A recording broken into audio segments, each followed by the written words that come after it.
All right, let's get to the news. Let's talk about this. To a potential bombshell story now out of Thailand, which are not words that I thought would ever come out of my mouth. A bombshell story out of Thailand? Oh, yeah. Listen to this. This is a potential bombshell, and Pfizer better buckle up because this could start to become a contagion for Pfizer. And I really think that we're starting to see a change. I think we're starting to see, in fact, now you're starting to see some mainstream media outlets even begin to cover this question about Pfizer. But here is what's going on in Thailand right now. So do you remember a few weeks ago when the princess of Thailand suddenly collapsed just days after receiving her booster shot? Now, we covered this in the newsletter. We didn't get a chance to cover it here on the show, I think because it was during the holiday time and we were off at the time.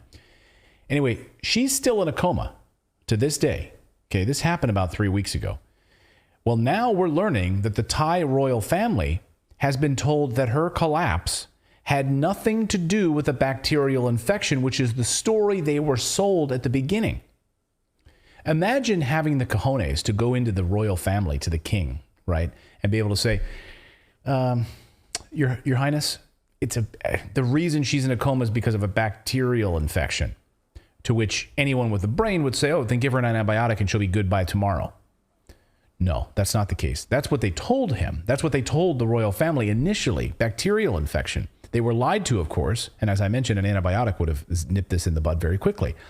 But instead, according to reports, she's most likely affected, most likely a victim of the jab. That's right. The report comes to us from sources living in Thailand and a new interview that a Thai doctor, Dr. Sukaret Bhaktadi, he sat down with Pascal Najati in an interview presented by journalist Taylor Hudak. Now listen to Dr. Hopefully I'm saying the name correctly. Bhakdi, that's it, Dr. Bhakdi. Sometimes when I'm looking at the names, I'm like, all right, brain, process. Dr. Bhakdi explains the ridiculousness. So he explains the ridiculousness of the story of the bacterial infection that was told to the royal family about what happened to the princess in the coma. Listen to him set this up, and then we'll get to more on this. Watch. One daughter of the present king, Rama X, collapsed and is in coma. She, within,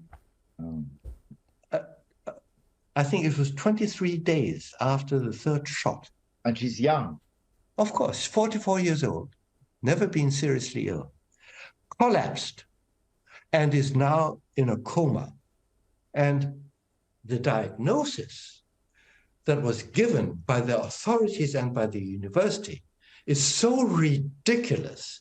She's supposed to have a bacterial infection that will never do what she's suffering from. And so we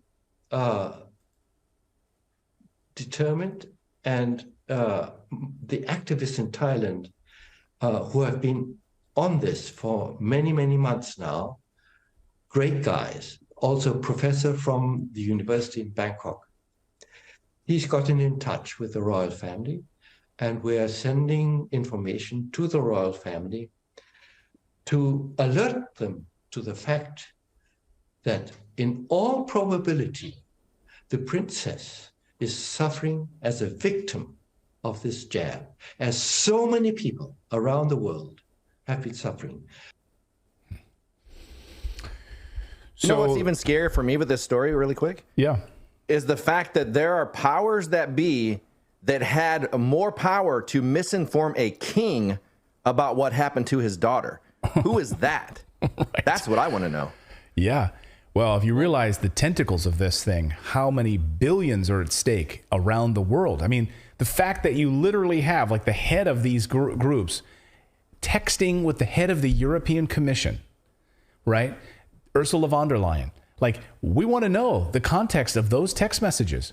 Think about the heads of governments, heads of NGOs, heads of non-elected government, like the head of the European Commission. She's not elected by you or me, right? So think of the tentacles of this thing. It's far and wide. And remember, to your point, I mean, just last week, of course, when Project Veritas broke this big story about what's going on with Pfizer, right? And then suddenly they are censored, blocked, banned, and all Google search results are somehow manipulated all of a sudden. So you can't even find it. You know, you have to dig for it. If you just like search for these things, it's very difficult to find. It's amazing how this works. When you spend billions of dollars manipulating the media, this is what happens. This is what happens. So now Dr. Bhakti explains that he was called to go in front of the king. You're going to hear the moment that he broke the news to the Thai officials about the Pfizer vaccine and the cover-up as a result of this meeting. Top Thai officials are now pulling off the gloves, basically, against Pfizer-BioNTech, and could become the first country in the world to nullify the contracts between the government and Pfizer. Holy shit. Think about that. This could be, and we thought this might have actually was going to start to happen in Bolivia, and it hasn't, with a different scenario. But this could be the first government that does this, nullifies the contracts, has the guts to nullify. Because we've been saying these contracts offer them immunity, right? Many of these countries, depending on the country and how they structure these contracts with these companies, they have immunity, meaning the pharmaceutical companies have immunity from anything. But what if they nullify them? Because you lied to us. This means that contract is null and void, you sons of bitches. And now you have to pay the piper. So listen to what Dr. Bhakti explains, meeting with these Thai officials. And just, can you picture yourself in this room when he's explaining to these people who've never heard this information before because they were lied to about it and it was suppressed. And then they push their chairs back and they stand right there and say to him, we're going to take action on this. Watch this. This is amazing.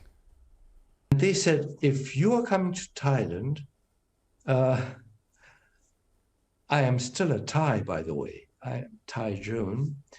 We will connect you with authorities and advisors to the highest authorities in Thailand.